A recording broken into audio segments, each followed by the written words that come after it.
Halo, assalamualaikum. Jumpa lagi dengan aku Yumi Husnasari. Kali ini aku akan membahas podcast Mind Map tentang akuntabilitas. Selamat menyaksikan.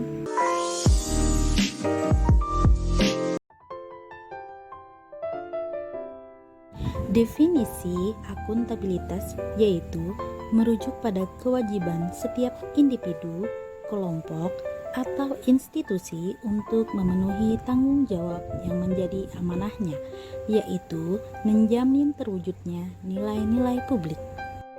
Aspek-aspek akuntabilitas: yang pertama, akuntabilitas adalah sebuah hubungan. Yang kedua, berorientasi pada hasil, yaitu hasil yang diharapkan aparat pemerintah yang bertanggung jawab, adil, inovatif, dan hasil maksimal. Yang ketiga, memperbaiki kinerja. Yang keempat, membutuhkan konsep.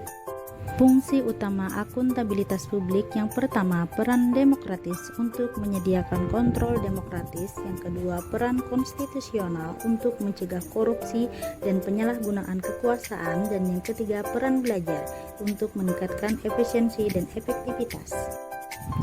Akuntabilitas publik ada dua, yaitu akuntabilitas vertikal dan akuntabilitas horizontal. Untuk tingkatan akuntabilitas di sini, yang pertama, akuntabilitas personal, individu, kelompok, organisasi, dan stakeholder. Mekanisme akuntabilitas, dimensi akuntabilitas: yang pertama, akuntabilitas kejujuran dan hukum. Yang kedua, akuntabilitas proses.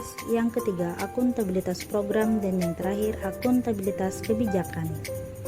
5 langkah dalam framework akuntabilitas. Yang pertama, tentukan tujuan dan tanggung jawab. Yang kedua, rencanakan apa yang akan dilakukan untuk mencapai tujuan. Yang ketiga, lakukan implementasi, monitoring kemajuan. Yang keempat, berikan laporan secara lengkap. Dan yang kelima, berikan evaluasi dan masukan perbaikan. Akuntabilitas dalam konteks organisasi: yang pertama, transparansi dan akses informasi. Yang kedua, praktek kecurangan dan perilaku korup. Dan ketiga, penggunaan sumber daya milik negara. Yang keempat, penyimpanan dan penggunaan data dan informasi pemerintah. Dan yang terakhir, konflik kepentingan. Menjadi ASN yang akuntabel artinya ASN yang mampu mengambil pilihan yang tepat ketika terjadi konflik kepentingan, tidak terlibat dalam politik praktis, melayani warga secara adil dan konsisten dalam menjalankan tugas dan fungsinya. Dalam mengambil keputusan yang akuntabel, yaitu mampu mengutamakan kepentingan umum, seperti memastikan tindakan dan keputusan yang berimbang dan tidak bias. Yang kedua, bertindak adil. Yang ketiga, akuntabel dan transparan.